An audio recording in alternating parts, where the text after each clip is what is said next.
Have you ever thought about the invisible battles that survivors of domestic violence fight every day? These battles are real as the air we breathe. They are waged against triggers and flashbacks, silent enemies that often lurk in the corners of daily life. These unseen struggles require our understanding, our empathy. They call for our support, for it is through this collective effort that we can help survivors navigate their unique paths to healing. Every day is a new battle for survivors, but through understanding and knowledge, we can help them win these battles. So, what exactly are triggers and how can we recognize them? Triggers are sensory reminders that can cause us to recall and relive traumatic experiences. They can be a barrage of sights, sounds, smells, or even feelings that jolt us back to a time of pain and fear. Let's discuss some potential triggers. Certain smells, for instance, can be powerful reminders. The scent of a specific perfume or the aroma of a particular dish could invoke memories of a traumatic event. Loud noises, too, can be triggers. The sudden bang of a door or the unexpected clamor of a dropped utensil can cause a surge of anxiety, transporting us back to a time of distress. Specific locations can also serve as triggers. Perhaps it's a certain room in a house, a particular street, or even an entire city that brings discomforting memories back to the surface. Particular dates or times of year often hold significance.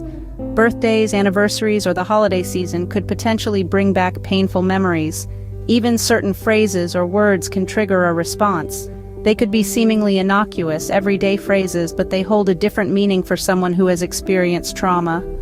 And let's not forget about specific emotions. Feelings of anger, sadness, or fear can also act as triggers, reminding us of times when these emotions were overwhelming. Recognizing these triggers is the first step towards managing them. By understanding what triggers us, we can begin to create strategies to cope with them, which we'll discuss in the next scene. Knowing the triggers is half the battle. Now let's discuss ways to cope with them. When facing a trigger, the first line of defense is to breathe. Deep, slow breaths can help to calm the body and mind. Imagine inhaling peace and exhaling tension. It's a simple technique but can be incredibly effective. Grounding techniques are also beneficial. These are methods that help you stay in the present moment, and can be as simple as focusing on the sensation of your feet on the ground, or the feeling of a cool drink in your hand. Remember, the past is in the past. You are here, in the now, and you are safe. Mindfulness is another powerful tool. This involves being fully aware of your surroundings and your feelings without judgment. It's about accepting the present moment as it is, not as we wish it to be. There are many ways to practice mindfulness, from meditation to mindful eating, so find what works best for you. Self-care routines also play a crucial role in coping with triggers. This could mean taking time each day to engage in activities that you enjoy, or simply making sure you're getting enough sleep and eating well. Remember, taking care of your physical health can greatly impact your mental well-being. Professional help, like therapy, can also be instrumental in overcoming triggers.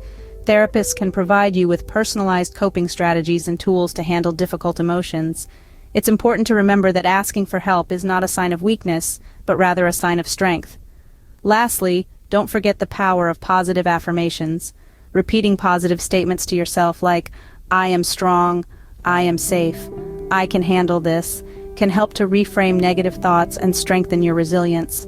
Remember, healing is not a linear process. It's okay to have good days and bad days. What's important is to keep moving forward, one step at a time, because you are stronger than you think, and you are not alone in this journey.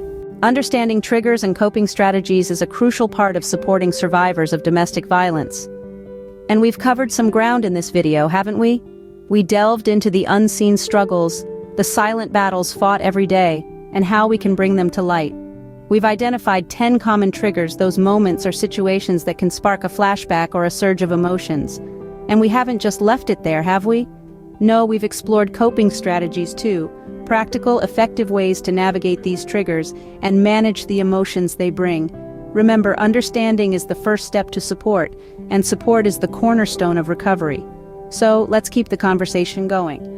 Like, comment, share, and subscribe to Sisters Speak on Domestic Violence for more empowering content. If you or someone you know is a survivor of domestic violence, remember you are not alone. Reach out to professional services and remember it's okay to ask for help.